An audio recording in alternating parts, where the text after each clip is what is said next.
This is a presentation on the sector model, or also known as the Hoyt model after the author of the model, Homer Hoyt. Homer Hoyt was a real estate agent, a land economist, a real estate appraiser, and a real estate consultant.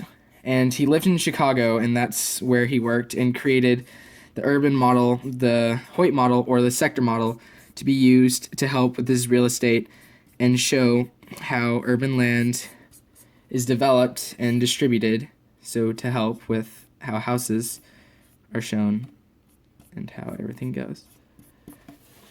And that's a beautiful Homer Hoyt.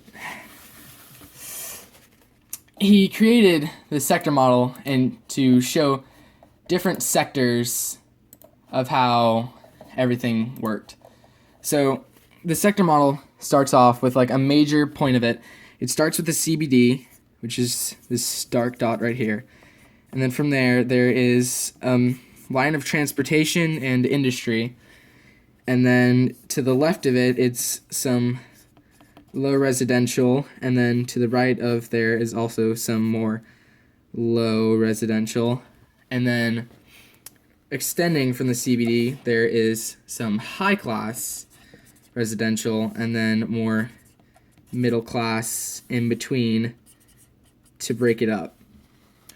So the low class is right next to the industrial because that's where most of the industry is worked by the low class workers, who in turn just and everything's transported and go to the CBD. Then the middle class separates the low and the high class because the high class is extending straight into the CBD because they're the main consumers. And then the middle class just basically acts as a buffer to separate the two.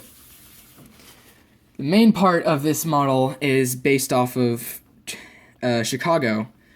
And Chicago is like the Windy City and is a perfect example of this because it has the high class CBD, which is the main city, and then it has just like railroad tracks and like lines just going throughout it, and then it has poor people, and then it has medium class people, and then it has high class people.